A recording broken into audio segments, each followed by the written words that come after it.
Intrusion detection and prevention systems exist to analyze network traffic or host activity for signs of malicious behavior that bypasses or abuses other controls. No environment can rely solely on prevention because misconfigurations, unknown vulnerabilities, and human error create openings that attackers exploit. IDS and IPS provide visibility into what is actually happening, not just what is supposed to happen according to policy. They look for evidence of scanning, exploitation, lateral movement, and misuse that would otherwise blend into normal operations. In that sense, they act as the nervous system of the environment, sensing abnormal conditions and signaling when defensive action may be required. Before we continue, a quick note. This audio course is a companion to the CISS books. The first book is about the exam and provides detailed information on how to pass it best. The second book is a Kindle-only ebook that contains 1,000 flashcards that can be used on your mobile device or Kindle. Check them both out at cyberauthor.me in the Bare Metal Study Guide series. The distinction between intrusion detection systems and intrusion prevention systems is important because it affects both risk and operational impact.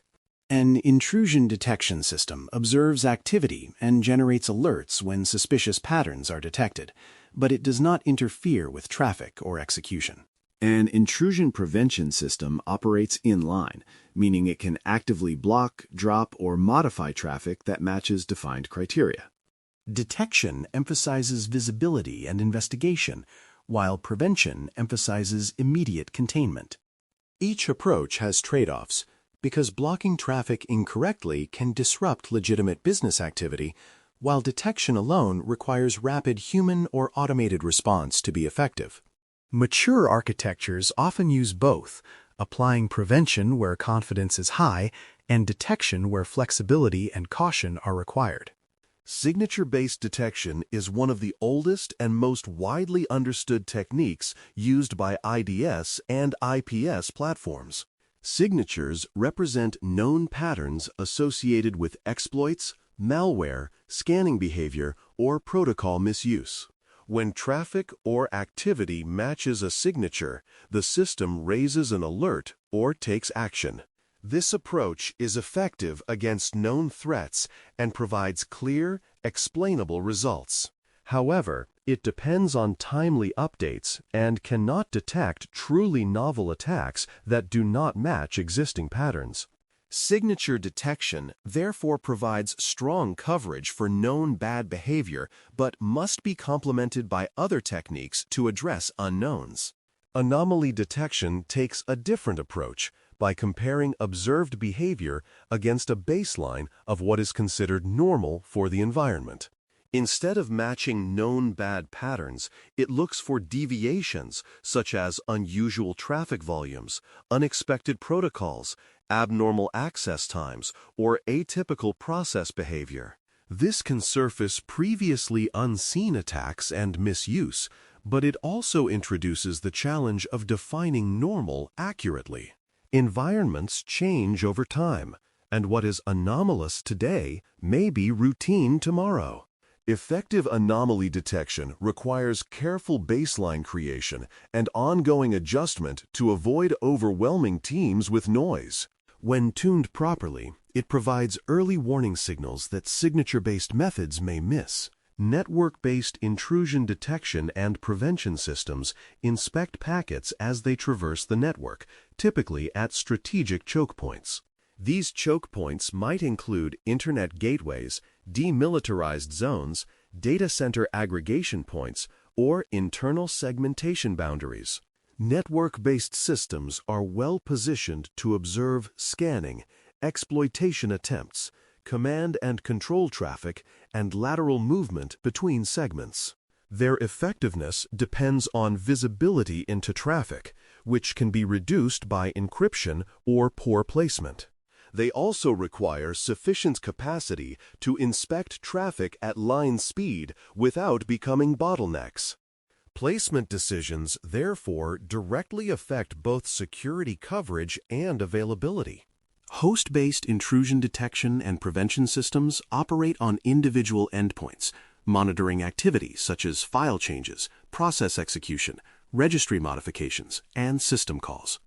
Because they run on the host, they can see activity after decryption and with full context of the operating system.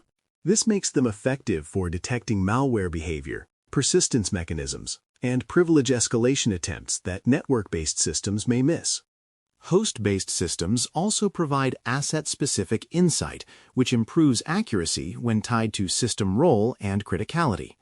The trade-off is operational overhead, because agents must be deployed, maintained, and protected against tampering. Host-based visibility complements network visibility by filling gaps that packet inspection alone cannot address. Inline placement is a defining characteristic of intrusion prevention systems and introduces additional considerations around latency and availability. When a system sits inline, all traffic must pass through it, which means performance and reliability become critical.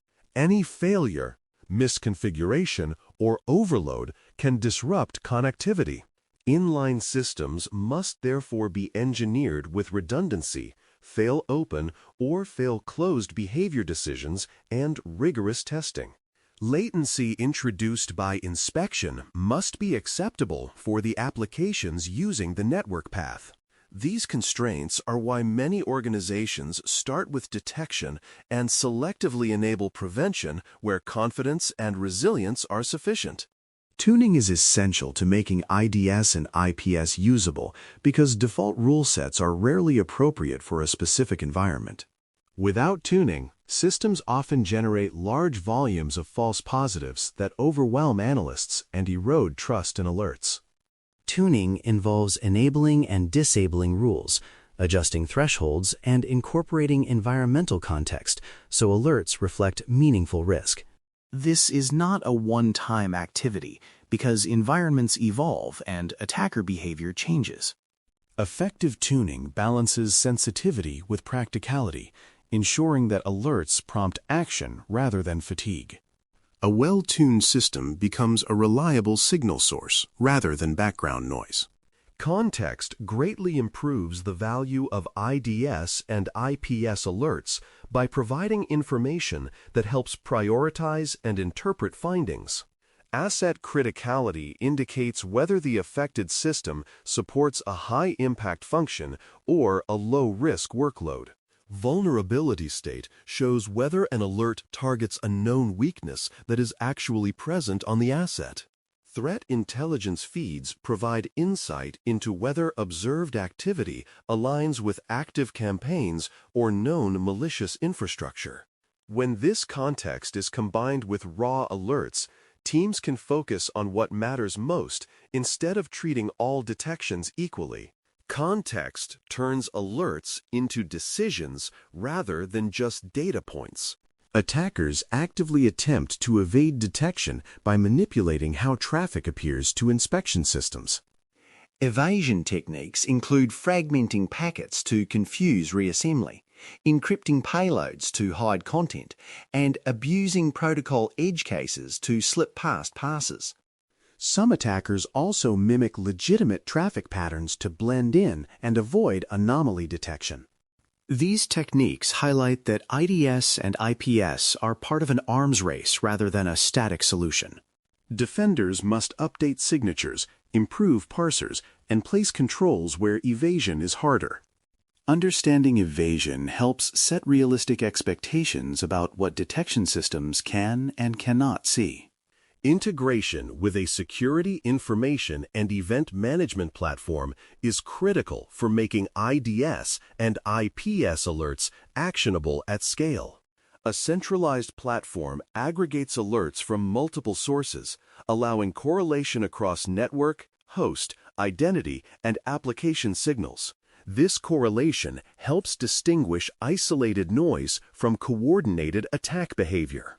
It also supports prioritization by combining severity, asset context, and threat intelligence. Without integration, IDS and IPS alerts often remain siloed and underutilized. Central analysis transforms detection into situational awareness rather than a collection of disconnected alarms. Response workflows define what happens after an alert is generated, and without them, detection provides little real protection. A workflow typically includes triage to assess credibility, validation to confirm malicious activity, containment to limit impact, and escalation when broader response is required. These steps may involve automated actions, human review, or both, depending on confidence and risk tolerance. Clear workflows prevent hesitation and inconsistency during incidents. They also ensure that prevention actions, such as blocking traffic or isolating hosts, are applied deliberately rather than impulsively. Detection only matters if it leads to timely and appropriate response. Retention of alerts, metadata, and packet captures supports investigation, root cause analysis, and continuous improvement. Historical data allows teams to reconstruct attacker behavior, understand dwell time, and assess whether earlier signals were missed. It also supports lessons learned by showing which rules were effective and which generated noise. Retention periods should align with investigation needs and regulatory requirements, balancing storage cost with forensic value. Without retained evidence, organizations are forced to rely on incomplete snapshots during incidents.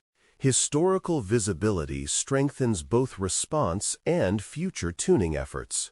Intrusion detection and prevention systems provide meaningful detection and blocking capabilities when they are placed thoughtfully, tuned carefully, and integrated into broader security operations. Detection offers visibility into malicious activity that slips past other controls, while prevention can stop high-confidence threats in real time. Signature and anomaly techniques address different threat classes and must be combined to reduce blind spots. Context, integration, and response workflows transform alerts into action. When treated as part of a layered defense rather than as standalone tools, IDS and IPS significantly improve an organization's ability to detect, contain, and learn from attacks. Thanks for listening. For more audio courses, daily newsletters, and more, please visit baremetalcyber.com.